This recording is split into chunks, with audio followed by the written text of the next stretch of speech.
Oi, o Conexão Poder entrevista hoje via web, via online, o deputado estadual Carlos Avalone, e nós vamos falar sobre as ações do Observatório Socioeconômico, que está tratando aí de todas essas ações políticas referentes ao coronavírus aqui em Mato Grosso, né? Tudo bem, deputado? Tudo bem, é um prazer, Márcia, poder estar falando com vocês aqui do Conexão Poder, com essas novas tecnologias que às vezes a gente apanha um pouco. A gente estava apanhando aqui um pouquinho antes de começar, né? Mas começamos, faz parte. Deputado, eu queria começar perguntando para o senhor a respeito desse trabalho que está sendo feito para que haja uma liberação de linhas de crédito para micro e pequenas empresas por meio do governo do Estado, com a participação da Assembleia e do Tribunal de Justiça. Bom, primeiro, se você me permitir, Márcia, eu queria explicar um pouco aos seus telespectadores o que é o observatório, porque, na realidade, eu percebo que muita gente não sabe ainda para que ele foi criado e montado. Na realidade, isso foi uma iniciativa da Assembleia Legislativa, da mesa diretora, do deputado Eduardo Botelho, porque quando começou a pandemia, a gente percebeu que o governo do Estado ele fez uma estrutura de acompanhamento dessa pandemia que não incluiu toda a sociedade, nem as instituições, nem as federações. Foi uma ação mais de governo estadual. Uma decisão dele, ele tem direito a isso, mas faltou as instituições, a sociedade está mais envolvida no poder de decisão. Então, a Assembleia tomou essa iniciativa, o deputado Eduardo Botelho criou esse observatório, pediu para mim presidi-lo, para mim coordená-lo, e nós chamamos aí as federações do comércio, da FIENTE e a FAMATO, chamamos a MM, chamamos outras entidades como CDL e associações comerciais, e estamos discutindo esse assunto com a sociedade como um todo. Logicamente, esse problema não é um problema só de atender aquelas pessoas que estão precisando se alimentar, que é fundamental, estão precisando sobreviver, mas nós temos um problema maior, que é o durante a crise e o pós-crise, porque o Estado ele precisa continuar. E, se Deus quiser, com certeza nós vamos vencer esta pandemia, mas para vencer esta pandemia, nós vamos precisar passar por momentos ainda de muita dificuldade, principalmente aqueles que mais precisam. Então, a Assembleia criou e já de cara cortou muitos dos seus custos. Cortou os custos todos dos gabinetes dos deputados, todas as vantagens que existiam, diminuímos verbas indenizatórias, cortamos passagens, aviões, combustível, tudo que foi possível cortar, nós cortamos. E já repassamos recursos diretos para o governo do Estado para atender a pandemia. Um dos primeiros valores foi 10 milhões de reais para que o Estado pudesse construir o Hospital Regional Metropolitano de Várzea Grande, que era um hospital com 10 leitos de UTI e com 58 leitos de enfermaria. Quer dizer, hoje ele já está pronto, já estão no processo de limpeza e últimos ajustes. Hoje já é um hospital com 40 leitos, mais 30 foram criados, construídos, e mais 190 leitos de enfermaria. Então, hoje nós temos um hospital que vai ser só para coronavírus, para o Covid-19, que é um hospital que vão ficar com 248 leitos de enfermaria e 40 leitos de UTI. Então, isso já foi uma ação que a Assembleia entrou com 10 milhões de reais e já destinou mais 20 milhões para ações no interior que estão sendo discutidas entre os deputados e o governo do Estado para ver em que regiões nós vamos colocar esses outros 20 milhões de reais. Então, a Assembleia foi o primeiro poder que se mobilizou fazendo cortes na própria carne, corte em todas as vantagens que podiam existir para que a gente pudesse dar uma resposta. Entre elas, aí eu entro na sua resposta, na sua pergunta, foi porque lá no primeiro mês do governo Mauro Mendes, o governo Mauro Mendes entendeu que precisava fazer uma grande reestruturação do Estado. Além de umas atitudes que tomou, como elevação de alguns impostos, diminuição de alguns incentivos, ele também pediu autorização à Assembleia, ainda era a Assembleia da última legislatura, não desta, da legislatura anterior, para que ele pudesse, se quisesse, liquidar 6 autarquias do governo, entre elas a Desenvolve. E a Desenvolve é o braço financeiro que pode chegar a alcançar as micro, pequenas e as MEIs, que é as empresas menores ainda, de pessoas que montam uma atividade quase que individual. Então, ele tinha essa autorização. E essa autorização não permitia que a Desenvolve pudesse acessar financiamentos, como do BNDES, como do FCO e outros financiamentos que estavam disponíveis no mercado. Porque sempre essas instituições diziam, se tem uma autorização para terminar com a Desenvolve, como que nós vamos repassar recursos para essa instituição?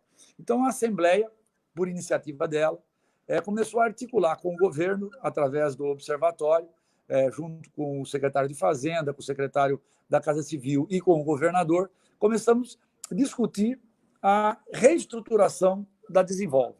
Para isso, precisava fazer algumas leis, mudar algumas leis. A Assembleia votou essas leis encaminhadas pela Desenvolve, pelo governo do Estado e por alguns deputados. E hoje, o governo comprou a ideia, propôs uma reestruturação da Desenvolve. Está havendo um enxugamento de cargos lá, diminuição de salários, corte de despesas.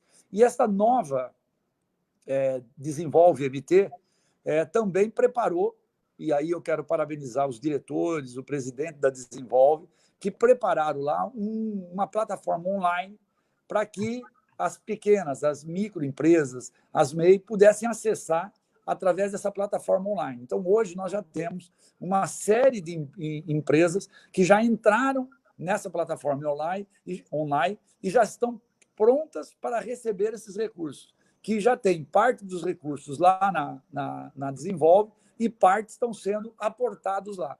Através de quê? Através do governo, que está aportando recursos lá, através do Fundeic, através de outras linhas de crédito.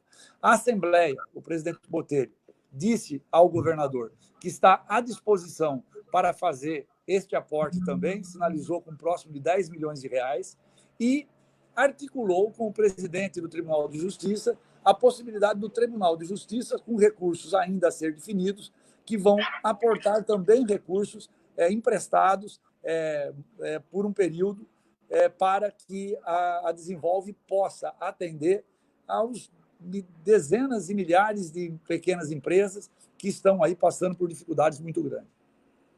Certo. Então, as empresas se cadastram nessa plataforma, né? Isso. E a partir daí, para que elas sejam enquadradas aí nesse sistema, ver se estão aptas, né?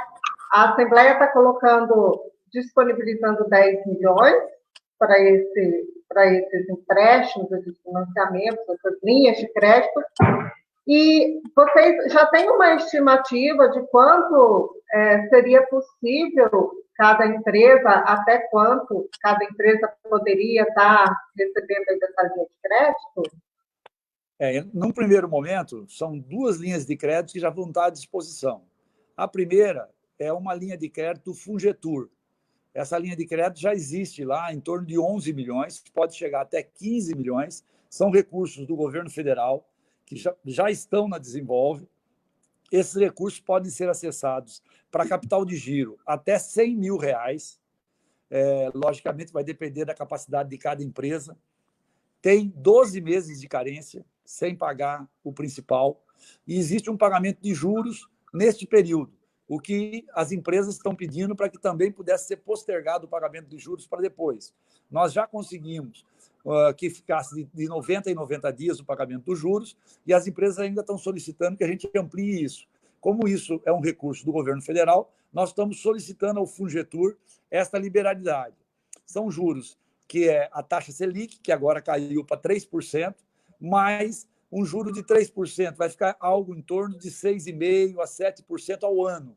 Então, é um juro relativamente barato, podia ser mais barato, mas nós estamos negociando isso, a Desenvolve está negociando isso com o governo federal, com o Fungetur, com 12 meses de carência e mais 36 meses para pagar. E o segundo recurso... E aí, a partir... Aí o segundo recurso Aham. é esta plataforma online, onde é mais para empresas, microempresas e MEI, onde você pode colocar, acessar até R$ 10.000. Então, são valores pequenos, mas muito importantes para essas micro e pequenas empresas. Então, no limite de R$ 10.000, e aí ele é mais simples. E nós estamos trabalhando também com o Sebrae, o fundo de aval, ou se não, um fundo garantidor, que nem o projeto que foi aprovado no Senado Federal, acho que na noite de ontem ou anteontem, onde se disponibilizou recursos com um fundo garantidor também, para que os bancos pudessem, e aí é o caso da Desenvolve, que é uma agência, pudesse também utilizar um fundo garantidor para poder facilitar o acesso desses créditos. Certo. E aí, deputado, a partir de quando que seria possível essa liberação desses créditos? Pois é, aí começa o problema, Márcia. Primeiro, a primeira parte que eu falei, que é o problema do Fungetur, esse já está à disposição. Esse é específico para o turismo, que é o segmento, talvez, que está com maior dificuldade, que é o segmento que mais teve problema, porque parou 100%. Eles estão com tudo parado, hotéis, empresas de eventos, transportadoras de turismo, e por aí vai. Né? Então, esses já podem acessar, eles já estão recebendo as propostas lá e já estão liberando recursos, que podem ser até R$ 100.000, e, portanto, a Desenvolve está recebendo já essas propostas. O segundo, que é este dos R$ 10.000, até R$ 10.000, este já está recebendo as propostas e já está analisando. Até o valor de 10 milhões que eles já têm disponíveis lá, eles já vão começar a liberar. Agora, nós estamos tentando montar um fundo maior e estruturar o fundo garantidor ou o fundo de aval para que a gente possa facilitar a liberação dos recursos. Essa é uma ação aí muito importante para evitar a questão das falências, evitar desemprego, né? A gente fugir daquele mal que assola o caos socioeconômico, né? Exatamente, Márcia. Agora você veja bem, nós já estamos há quase 60 dias do início dessa pandemia. Ela começou lá em 11, 15 de março, mais ou menos. Nós já estamos chegando em 15 de maio. E as empresas ainda não conseguiram acessar os valores. Então, apesar de todo o esforço da Assembleia, apesar do esforço do governo estadual, apesar do esforço do governo federal, o que chegou mesmo para a população até agora foi aqueles R$ 600 que a população está retirando na Caixa Econômica e que o governo federal mandou R$ 200 e o Congresso Nacional subiu para 600, negociou com o governo. Esse está chegando. As outras ações, todas essas que eu falei aqui, a não ser o Fungetur, que esse já está disponível, são ações importantíssimas, estão no forno para sair, mas ainda sempre falta alguma coisa por causa do excesso de burocracia que o nosso país tem. Então, apesar da boa vontade de todo mundo, você tem que passar por uma série de posições, decisões, avaliações, aprovação de leis, e, infelizmente, a gente percebe que algumas empresas já estão ficando pelo caminho. Algumas empresas já não estão mais conseguindo ter fôlego para suportar. Já são 60 dias de sofrimento, de desespero para muitas empresas, e que a correria está grande, mas, às vezes, ainda nós não vamos conseguir atender aqueles que mais estão precisando e que já estão ficando pelo caminho. Isso nos angustia muito. Estamos trabalhando 19 horas por dia, a Assembleia toda correndo, trabalhando, o governo trabalhando, e esta burocracia nacional, ela é terrível. Deputado, queria falar com o senhor também, que além dessa articulação aí financeira, das primeiras articulações aí que ocorreu, que começava a ser feita aí pelo Observatório Socioeconômico, foi justamente aí junto ao setor do agronegócio e tal, e aí conseguiram uma doação muito grande da AMPA, né? Muita coisa já chegou em equipamento de proteção para o pessoal da saúde, que atende aí na linha de frente, muita coisa ainda está para chegar, né? Isso, inclusive, testes de coronavírus também foram doados pela AMPA, aí por meio dessa articulação, né? Eu queria que o senhor dissesse para a gente o que já chegou por meio dessa parceria e o que ainda está para chegar. Ok.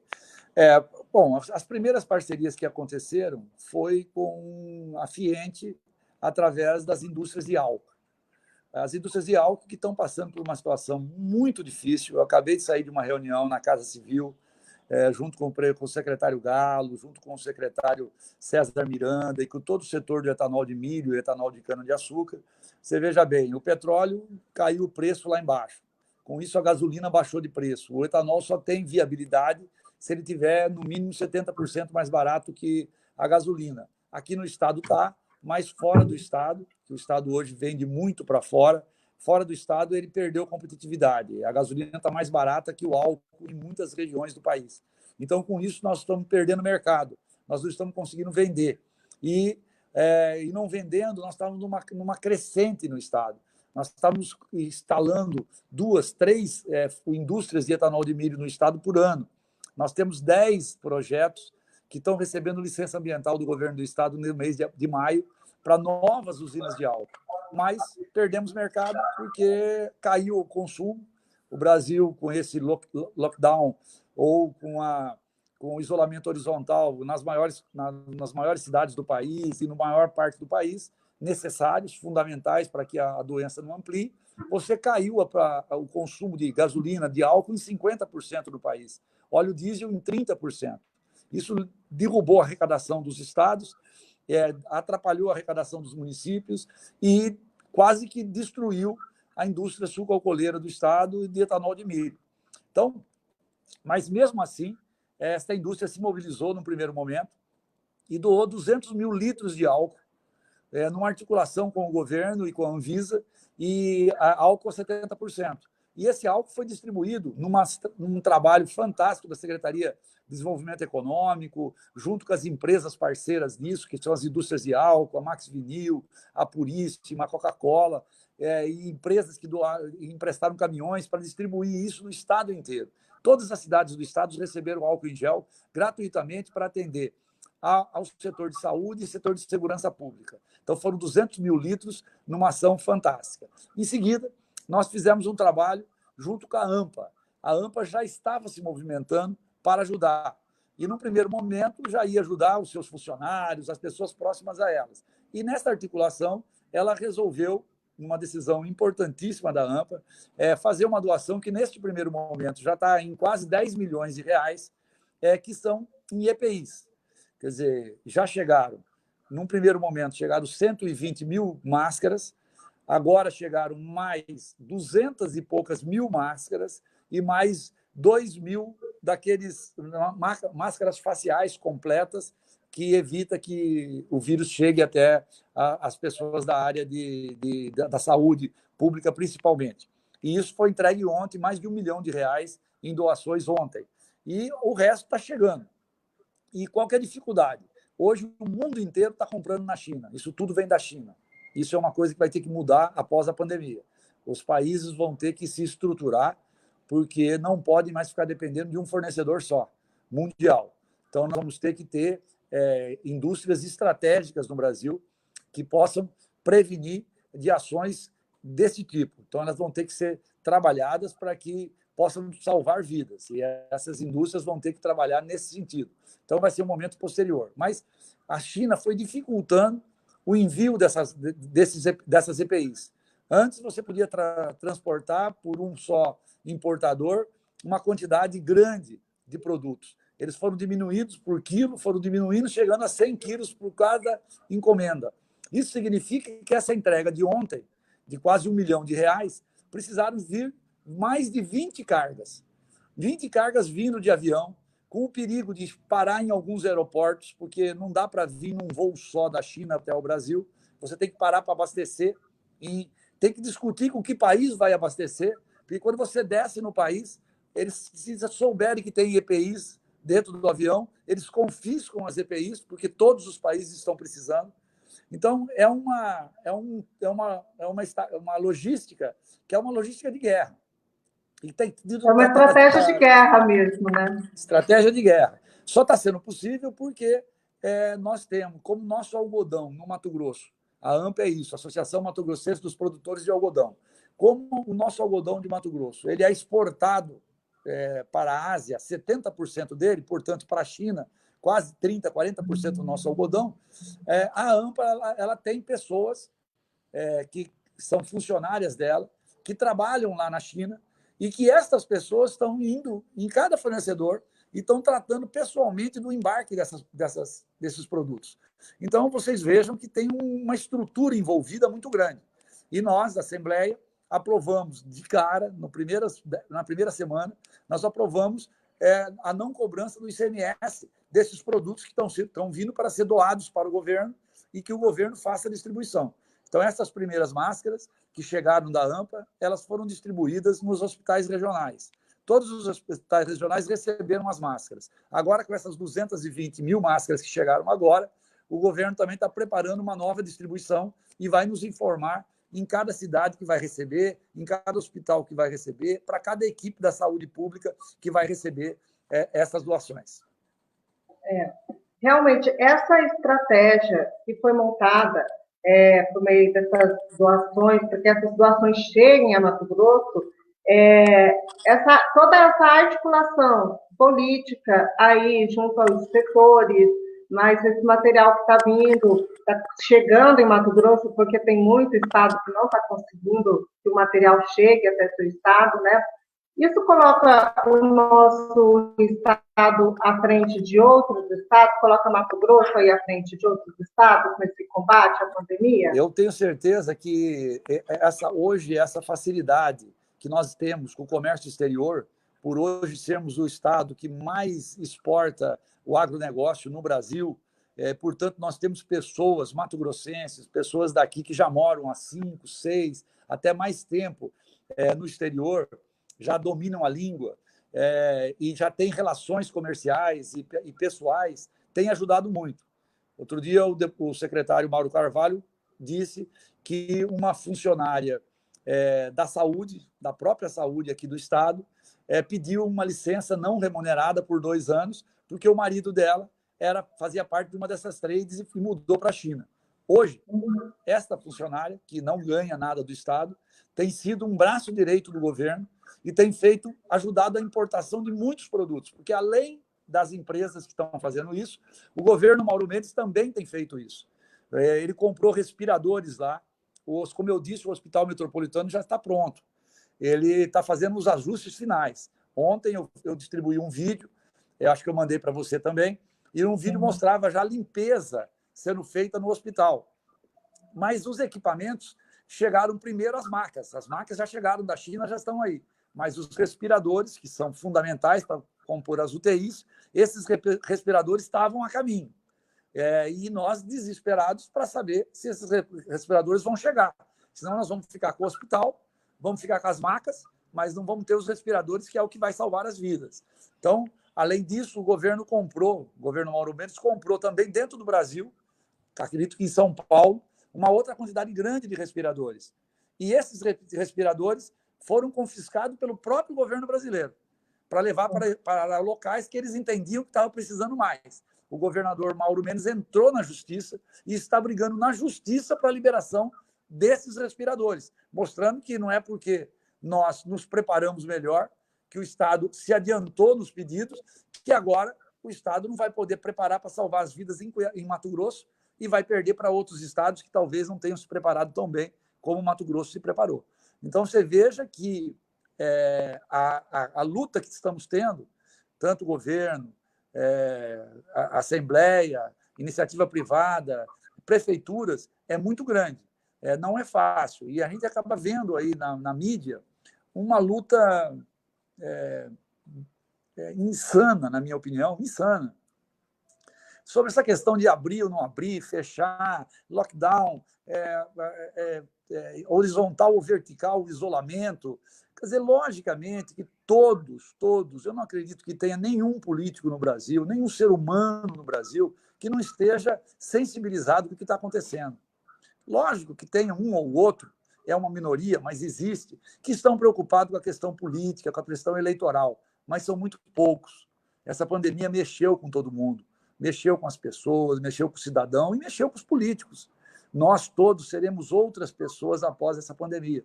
Seremos pessoas melhores, os que nós se Deus quiser, serão poucos, já são muitos os que estão morrendo. Em Mato Grosso ainda são poucos, mas são 14 famílias que perderam entes queridos.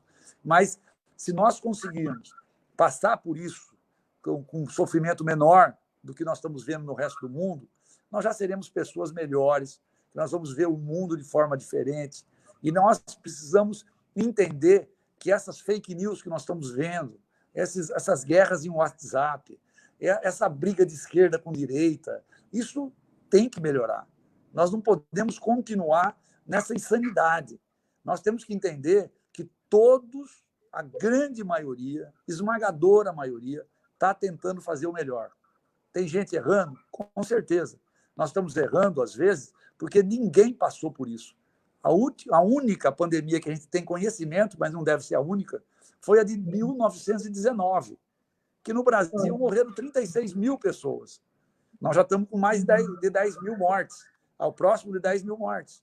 Quer dizer, então, você imagina, em 2019, em 1919, numa outra realidade, na gripe espanhola, o Brasil perdeu 36 mil pessoas. Tinha uma população infinitamente menor que esta.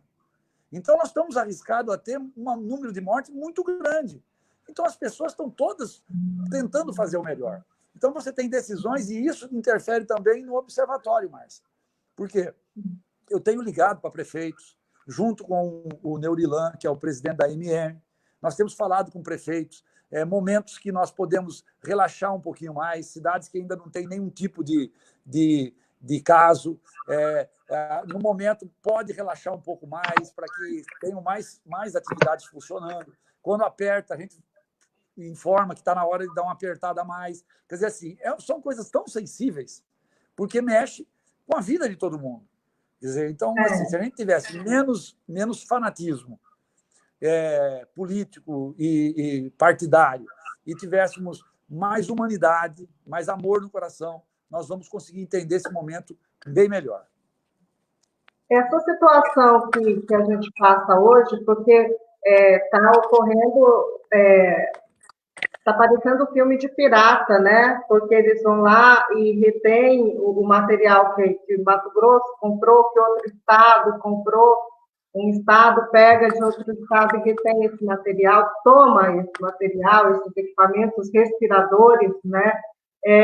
Isso já coloca aí para a nossa classe política a necessidade de mudanças, até em legislação mesmo, para que evite que outra crise futura isso ocorra. Com certeza. A conexão atrapalhou um pouquinho agora, Márcia. Melhorou já aí para você? Está ouvindo bem? Sim, melhorou. O senhor entendeu minha pergunta? O senhor ouviu? Eu entendi. Eu acho que, com certeza, isso tudo vai ter uma mudança muito grande. Eu falei já aqui no começo que, por exemplo, nós temos que ter claro que nós temos que ter áreas na indústria brasileira que são áreas estratégicas. A saúde é uma delas. Quer dizer, não é possível que tudo no mundo seja produzido na China. Máscara, uma coisa simplória, uma coisa facílima de fazer. Quer dizer, nós estamos aqui sofrendo há 60 dias porque não temos capacidade de produzir máscaras para o nosso setor de saúde do país. Quer dizer, isso chega a ser ridículo. Mas é ridículo hoje. É ridículo depois da pandemia. Antes, não. Era mais interessante comprar lá. E por que lá era mais barato? Aí entra uma discussão que a sociedade tem que fazer. Era mais barato na China, porque na China não paga leis trabalhistas. É um sistema quase de escravidão. Não é certo isso também, certo? Mas lá você também não tem as leis trabalhistas exageradas que o Brasil tem. Então, é mais barato produzir na China do que produzir em Cuiabá, do que produzir em São Paulo. Então, nós vamos entender que quando alguém falar que tem que ter áreas estratégicas no Brasil, que tem que ter um incentivo, o que é esse incentivo? É diminuir o custo para que possa competir com o que a China produz. Porque senão não compete com a China. É mais fácil a China produzir e nós entregarmos lá. Por que a gente entrega a nossa soja lá? A gente entrega a soja lá porque lá é mais fácil industrializar. A indústria lá paga menos imposto. A indústria lá... Mas nós estamos falando de um país que ele é um capitalismo-socialismo. Como que funciona isso? Só a China explica. Ninguém consegue explicar, nem nos livros de economia explica isso. Quer dizer, você vai lá na China, eu já tive a oportunidade de ir 2 vezes, é um governo ditatorial com um país capitalista.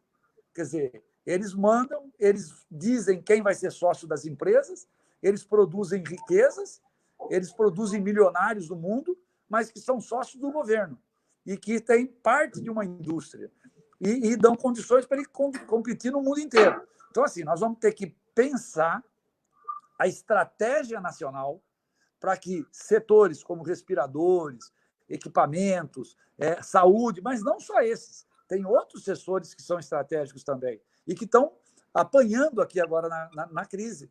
Por que a gente não consegue construir um respirador aqui no Brasil? Porque tem filtros que só são feitos na Califórnia, filtros que só são feitos na China.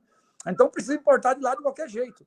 Então, é uma dificuldade. Uma outra parceria, Márcia, que me fez lembrar agora, ao falar dos respiradores, foi a parceria junto com a Fiente. A Fiente, Márcia, tem feito um trabalho fantástico, fantástico. O Senai está colocando toda a sua equipe técnica para produzir, para estar produzindo essas faces faciais, protetores faciais, já vai entregar 5.000, está produzindo máscaras, contratou 100 costureiras, pegou as máscaras, as máquinas de costura que tinha em todas no estado e trouxe para Cuiabá e está produzindo aqui agora em 2 turnos, com 2 a 3 turnos, com 200 costureiras, máscaras, e está entregando ao governo, e o governo está mandando isso para os hospitais municipais, está mandando isso para as cidades. Quer dizer, além disso, você deve ter visto a SAMEL, que é uma... Eu não entendi direito o que ela é, mas é uma instituição, me parece que hospitalar, lá em Manaus, no Amazonas, que desenvolveu aquela câmara de respirador, que substitui o respirador. É uma caixa com plástica, em que não permite a contaminação, tem um filtro em cima, então o ar entra em pressão, que substitui o respirador, e eles estão dizendo que isso teve uma solução fantástica lá em Manaus, já estão levando para o Ceará, para Pernambuco, estão tentando mostrar isso para o mundo inteiro, está tendo uma solução grande, só não existem ainda os protocolos médicos para ser utilizado. O Senai já recebeu esse modelo lá, já produziu 5 aqui, já tem 1 em teste no Júlio Miller, já tem 2 em teste na Santa Casa, e para que a gente produza esses protocolos, e nós vamos ter condições de produzir 200, 300 desses, para que, se a coisa piorar aqui, a gente possa ter essas alternativas também. Então, veja bem, é a capacidade técnica, intelectual, a capacidade tecnológica do Senai à disposição para poder salvar vidas. Além disso, pelo Senai, nós estamos recuperando todos os respiradores que estavam encostados. Nós não sabíamos disso, mas descobrimos que existiam só aqui na Baixada Cuiabana 78 respiradores parados por falta de manutenção. E é uma manutenção cara e difícil. O Senai do Brasil inteiro se articulou e o Brasil inteiro tem Senais hoje recuperando respiradores. Em Cuiabá, nós já recuperamos 78 desses respiradores e que vão ser extremamente importantes se a crise piorar. Uhum. Ou seja, além de estar tendo que correr também para superar as nossas, digamos, as nossas limitações, né? Estamos tendo que nos transformar durante a crise, né? Exatamente, Márcia. Veja bem, eu peguei o relatório de ontem da Secretaria de Saúde. Nós temos hoje, pelo Sistema Único de Saúde, 91 respiradores à disposição do Sistema Único de Saúde. E temos 13 respiradores, não, UTIs, certo? Que, logicamente, tem os respiradores juntos. Essas UTIs, 13 do setor público já estão ocupadas. Portanto, nós temos 12,5% de ocupação das UTIs. Perto do resto do país, nós estamos vivendo no paraíso. Porém, na semana passada era 6. Essa semana dobrou para 12, certo? Além do setor público, nós temos UTIs no setor privado. E aqueles que têm condições ou plano de saúde, tem mais 13 internados nessas UTIs. Então, aqui nós temos a UTI pública e a UTI privada. Agora, ficou pronto o Hospital Metropolitano. Estão entrando mais 30 UTIs. Por isso, a importância do isolamento. O isolamento permitiu com que não houvesse uma carga antes de estar tudo pronto. Então, a cada semana que nós conseguimos distanciar a chegada dos pacientes, nós estamos conseguindo melhorar o sistema de saúde. Está dando tempo do governador brigar na justiça para liberar os respiradores, está dando tempo da China em mandar, e o que não der para vir de avião, está vindo agora de navio, demora 40 dias para chegar, já saiu de lá 25 dias, demora mais 20 dias para chegar aqui. Quer dizer assim, você veja, como nós já falamos, que é uma estrutura de guerra, e que é uma infraestrutura maluca, e que nós precisamos de tempo. Cada dia que a gente ganha, a gente pode estar perdendo empregos, a gente pode estar perdendo outras coisas que também são importantes na vida da gente, mas nós estamos ganhando em não permitir que as pessoas morram. Sim, com certeza. Deputado, para a gente poder fechar nossa entrevista, eu queria falar um pouquinho de política com o senhor. O senhor é o presidente regional aí do PSDB, e diante dessa pandemia, as discussões políticas partidárias, elas ficaram um pouco apagadas, né, nesse período. Tem ocorrido aí articulações para as eleições municipais, ou esse assunto ficou para o próximo ano? Como que tem sido o posicionamento aí do PSDB? Olha, infelizmente, houveram algumas discussões nesse sentido dentro do PSDB, pequenas, mais no municipal, que insistiu em querer discutir como vai ser candidaturas ou apoios, mas eu me recuso a tratar desses assuntos nesse momento. Eu acho que não tem ambiente, a população está enojada de quem vai querer discutir voto, de quem vai querer discutir vantagem política, num momento em que tem pessoas morrendo e tem pessoas precisando de ajuda, pessoas batendo na porta de todos nós, discutindo o que vai comer amanhã. Então, assim, não dá para discutir política agora, certo? Eu tenho dito que isso vai ficar para um segundo momento, vai ficar para depois da pandemia. Eu, pessoalmente, sou contrário à eleição este ano. Eu acho que não tem ambiente para a eleição. Primeiro, porque eleição significa reunião, eleição significa conversar, visitar pessoas. O brasileiro, ele apesar por exemplo, o presidente Bolsonaro ter sido eleito nas mídias sociais, mas ele foi esfaqueado numa reunião de rua. Ele foi esfaqueado na hora que estava junto do povo.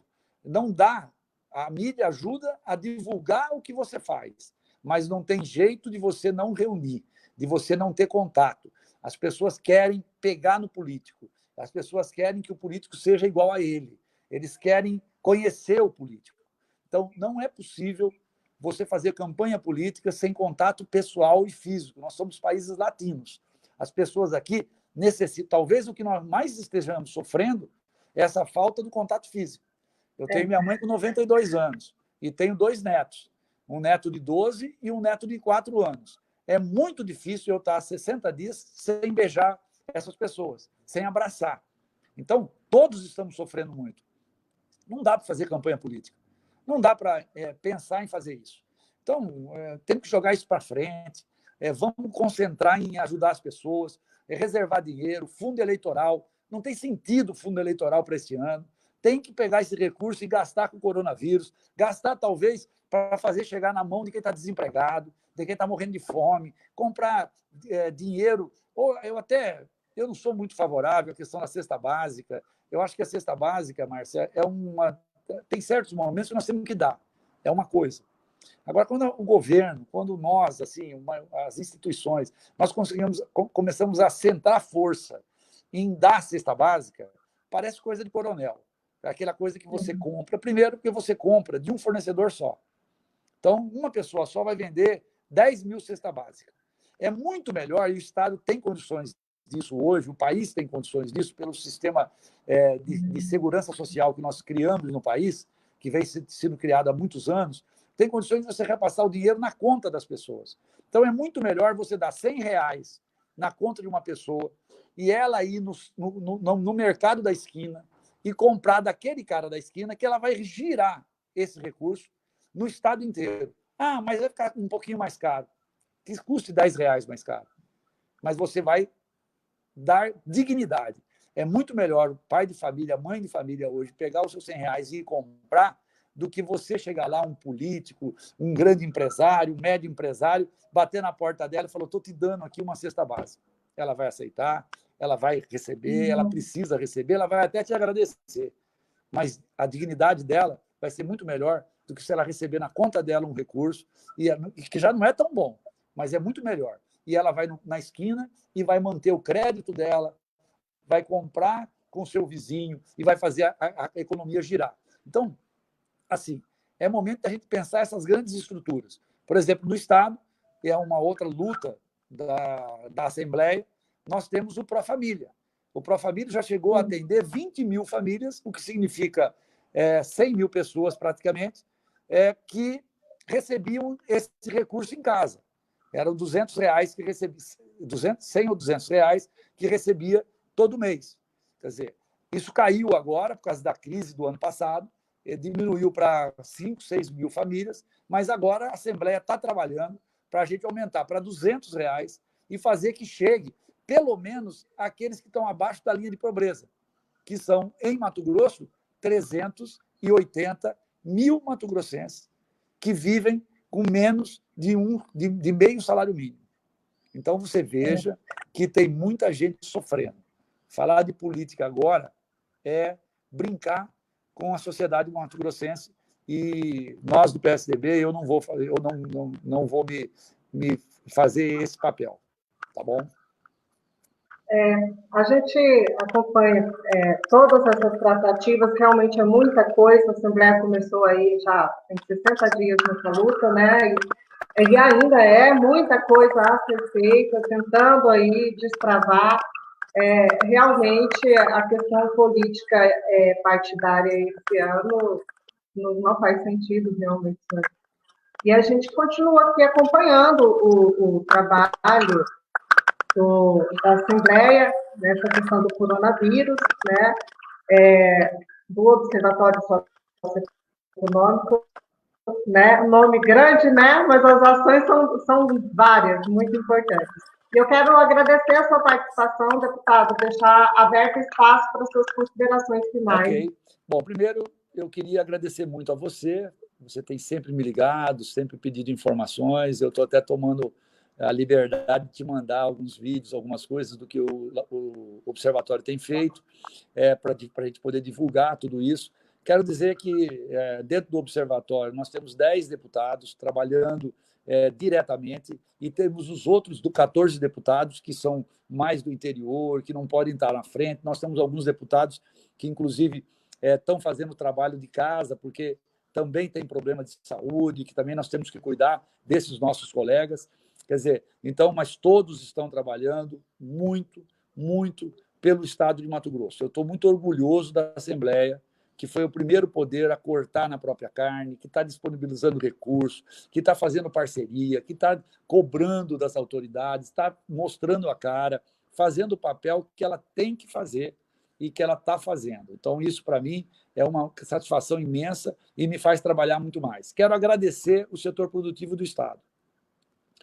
Quero pedir, ao agradecer, quero pedir para que todos se solidarizem, todos procurem uma forma de ajudar. A situação ainda é grave, a situação ainda é difícil. Aqui, nós não atingimos o pico. Aqui, se Deus quiser, pode até demorar bastante para que isso aconteça, mas isso faz com que menos pessoas vão morrer, um menor número de pessoas possam morrer, e nós vamos precisar ainda de muito apoio, muita doação, muita participação, muito companheirismo. E quero, mais uma vez, agradecer ao setor empresarial que vem trabalhando, não só doando, como trabalhando nesse sentido. E pedir que todos tenham mais calma, que as pessoas entendam, saiam do celular para ficar discutindo fake news, para ficar discutindo posições de direita e de esquerda. Agora não tem direita, não tem esquerda. Agora tem o amor ao próximo. Todos temos que nos unir nessa bandeira. e discutir depois a política, discutir depois os caminhos que nós vamos tomar. Tudo isso nós vamos fazer num segundo momento. Agora, vamos salvar vidas, vamos salvar empresas, vamos salvar negócios, vamos salvar o estado de Mato Grosso e vamos caminhar juntos, que é o mais importante.